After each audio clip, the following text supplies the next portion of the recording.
오늘은 루이스 하우스의 인터뷰를 바탕으로 우리가 성장하지 못했었던 이유와 바라는 꿈을 이뤄내는 방법에 대해서 나눠보겠습니다. 안녕하십니까, 열망하는 평안입니다.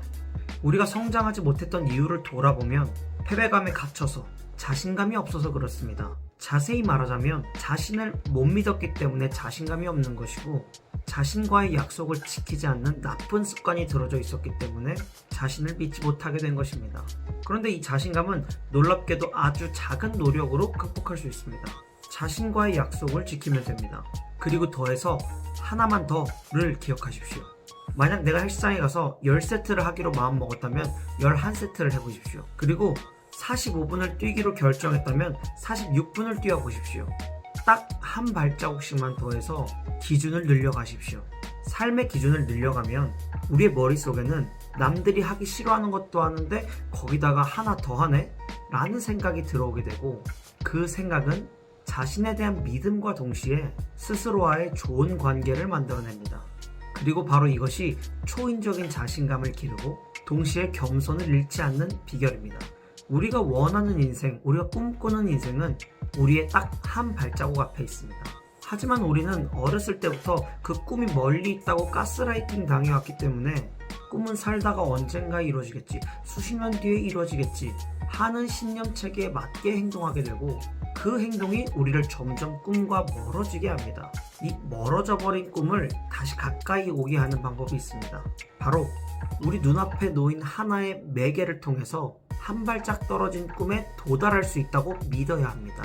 우리 눈앞에 놓인 하나의 선택, 하나의 인간관계, 하나의 미팅, 하나의 아이디어, 하나의 책, 그것들을 통해서 우리가 이제껏 하지 못했던 경험을 할 수 있다고 믿어야 합니다. 많은 사람들이 특히나 책 또는 영상을 볼 때 이건 누군가의 그냥 또 하나의 주장이겠지 하고 맙니다. 그렇게 된다면 아무리 새로운 정보와 유익한 정보가 들어온다고 해도 변화는 절대 일어날 수 없습니다. 변화될 내 모습이 선명히 그려질 때 직접 꿈에 도달할 방법이 보이게 되고 저절로 길을 찾고 움직이게 되는 것입니다. 이건 우리 뇌에 있는 망상 활성 시스템을 활용하는 것인데, 이 시스템은 우리가 인생을 살면서 가지게 되는 필터 같은 거라고 보시면 됩니다. 우리가 세상을 특정 모드로 보게 하는 필터죠. 실제로 제 첫 번째 영상에 나왔듯이 저는 한 달 전에 QM6라는 차량을 구매했습니다. 그 차를 사고 난 이후에 어딜 가든지 QM6가 눈에 들어옵니다. 그 차를 구매하기 이전에는 실제로 많이 돌아다니는지도 몰랐었던 그런 차가 갑자기 많이 보이는 것은 그 차들이 어디 숨어 있다가 튀어나온 것이 아닙니다. 내 머릿속에 QM6라는 것들이 들어와 앉으니까 그 연관된 것들을 뇌에서 계속 받아들이게 되는 거죠. 우리가 보기로 결정했다면 실제로 보이게 됩니다. 또 이 망상 활성화 시스템을 제가 테스트하기 위해서 단 5분 거리를 차를 타고 가면서 아내에게 미션을 냈습니다. 우리가 목적지에 도착하기 전까지 빨간 옷을 입은 사람을 찾아보자. 거짓말처럼 3분이 지나지 않아 빨간 반바지를 입은 남자를 발견하게 됐습니다. 애매한 분홍색, 주황색 바지가 아니라 선명하게 빨간색 바지를 입었죠. 도착하기 전까지 우리가 지나친 사람은 아마 20명에서 30명 내외였던 걸로 기억됩니다.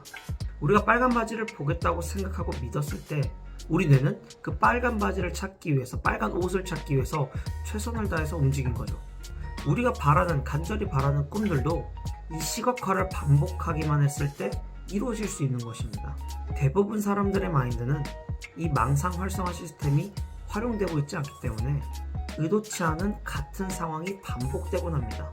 걱정, 불안, 사고와 같은 우리의 사고의 전반을 차지하는 생존과 직결된 생각을 떠올리고 또 떠올릴수록 자연스럽게 그것과 연관된 사람, 장소, 물건들이 떠오르게 됩니다.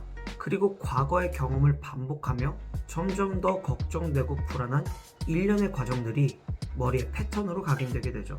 다행인 것은 이 굴레를 상상으로 끊어낼 수 있습니다. 상상은 꿈꾸는 것과 다릅니다. 꿈이 경험들의 조합이라고 한다면 상상은 일어난 적 없는 일들의 조합입니다.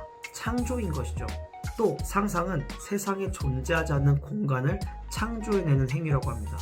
우리 뇌에 상상으로 공간을 만드는 순간 우리 뇌와 우리의 신경은 그 공간을 실제로 만들기 위해서 움직이기 시작합니다. 그 공간이 부정적이든지 긍정적이든지 말이죠. 또 뇌가 충분히 체계를 만들어내면 들리지 않았던 것들이 들리기 시작하는데, 마치 시끄러운 환경에서 작게 불려진 내 이름이 선명하게 들리는 것과 같은 이치입니다. 아마 우리가 3, 4살 때는 대부분 지금보다 더 행복한 삶을 살았을 것입니다. 과거라고 할 만한 기억이 거의 없으니 하루가 새로운 상상으로 가득했기 때문이죠. 그런데 우리가 자라고 10대가 되면서 사랑하는 가족으로부터 생각들이 주입되기 시작합니다. 안타깝지만 대부분 제한된 신념과 생각들이죠. 이것들로 우리의 소프트웨어가 구성되기 시작합니다. 그렇기 때문에 우리의 인생의 대부분은 배워가는 것이 아니라 주입되어 오는 것입니다. 10대 이후로는 과거의 기억 속 보이는 것만 자꾸 떠오르게 됩니다. 그래서 주변 환경이 바뀌어도, 주변 사람들이 바뀌어도 같은 감정에서 벗어날 수 없게 되는 거죠. 웬만한 사람들이 중학교 때의 영향력과 고등학교 때의 영향력이 같은 것과 마찬가지입니다. 특히 부모님께서 우리를 걱정하셔서 조심해라, 하지 마라 하셨던 조언들이 우리를 평생 안전추구형 인간들로 만들어버립니다. 우리가 믿는 것의 대부분은 우리가 믿기까지 선택의 여지가 없습니다. 앞으로 여러분들이 믿을 영역을 여러분들이 선택해 보십시오. 되고 싶은 나의 모습을 상상해서 선명하게 그리고 믿으십시오. 그러면 그 모습을 실제로 만들기 위해서 내 뇌와 모든 신경이 움직이게 될 것입니다. 깜깜한 골목길이 무서운 것처럼 불안은 무지로부터 옵니다. 저는 여러분이 꼭 필요한 지식과 지혜를 얻어 인생의 평안을 얻으시기 원해 오늘도 영상을 찍었습니다. 여기까지 들어주어 고맙습니다. 안녕!